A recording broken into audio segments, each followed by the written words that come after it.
is Allison. Okay, this section is about getting to know your customers so you can target them. And you guys, it's kind of creepy. Kind of creepy in the fact that you can find your target audience. That means people can target us, right? I know, it's kind of cool, but really kind of creepy. So let's get started on finding out who your customers are so we can put our products in front of them. Okay, so we've got this lady here on the left. She's got a broken vacuum. We've got this lady on the right. She's vacuuming her floor. Her carpet's clean. She's got a new vacuum or one that's currently working. Who is easier to sell to? If you are a vacuum sales rep, whose home would you want to go into to have better luck on selling the new vacuum? The lady on the left. You want to find your customer first. You want to find the person that either has a problem and you can help fix their problem. Don't want to try and go to fix someone's problem that doesn't have a problem or sell a product to someone who doesn't need it. You're going to have a lot harder time and a lot harder success.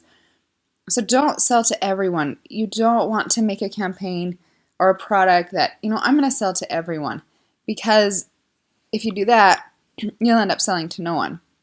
If you do a campaign just think about if you decided to do a campaign on TV, a commercial, and that commercial ran whenever. You're hitting everybody from newborns to grandmas and grandpas and everything in between, including dogs. You're going to be spending so much time and so much money advertising to people who don't need your product, and very, very few people who actually do. So why not hone down on your skills, hone down on your customer, and be able to get to that person, be able to get to that broken vacuum person who actually needs a vacuum or needs your product. So you're going to need to know your customers and who you're trying to go after. Is it discount seekers, high-end seekers, brand seekers? Think about your product. Are you trying to create a high-end deal or a high-end product, or something that's very branded, or a discount? And you can, if you're trying to figure out what way you want to go, a great way to do that is start looking on blogs, coupon blogs. You're going to find your discount seekers and find those people. Read their comments on Facebook and on Instagram and see what they're looking for. Hair and makeup bloggers. Are you wanting to build a big brand? That's where a lot of people go. I know if I'm doing my makeup or my hair, I want to know the exact product that person is using to make my hair look like that person. And so hair and makeup bloggers are very branded. They use a lot of brands. Fashion bloggers, high-end seekers. If you're thinking about doing a high-end product, follow some of the fashion bloggers and see how they advertise other people's products. DIY bloggers. You're looking at discount seekers, people that want to make it themselves, save money. And so this helps you if you're trying to figure out where you want to go, what type of market. Search bloggers and see how the competition or something similar to what you want to do is doing it, and get to know their customers a little bit more. So when I started Pick Your Plum, I designed a person. Who was my target person? I didn't want to advertise to 65-year-old men because I knew I wasn't going to be selling stuff that they wanted. I wanted to sell washi tape, baker's twine, cupcake liners, things like that. And so I needed to define who my person was. So this is who my number one buyer was. Her name was Nikki, mother of 4, 2 girls, 2 boys. They were all living at home. All the kids were living at home. Father worked 60 hours a week. She was super busy with her kids at school, just all the mom stuff. Lives in a 2-level suburban home. She's trendy. She's thrifty. She likes turquoise.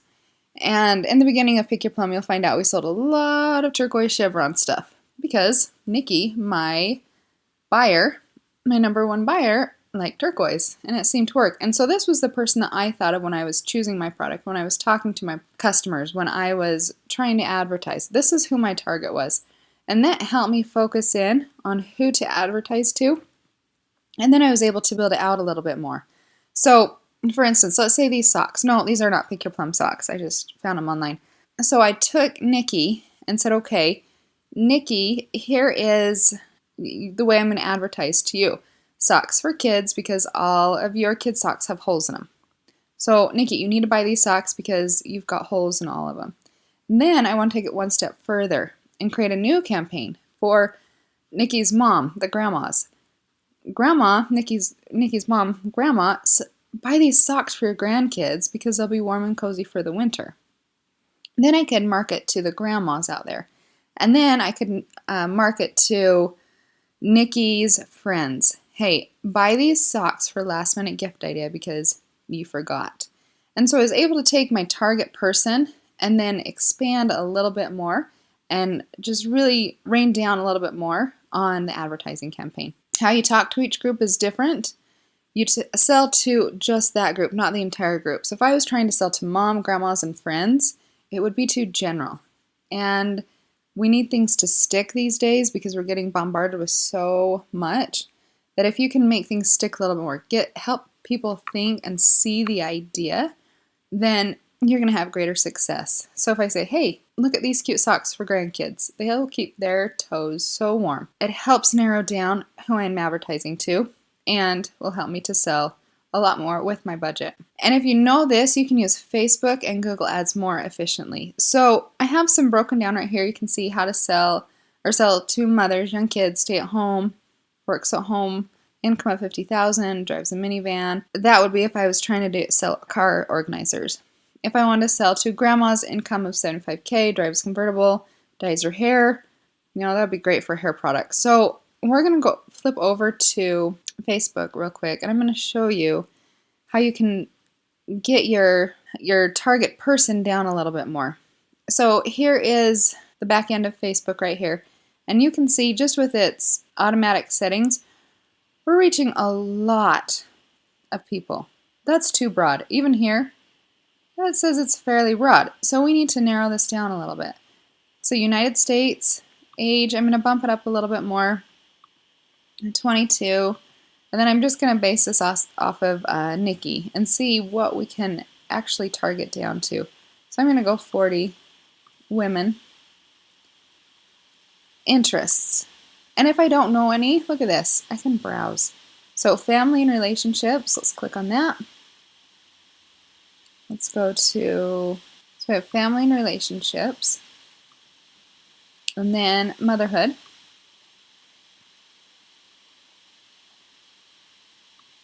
And you see how it's taking it down a little bit more. So we're only hitting 21 million people, which is still ginormous.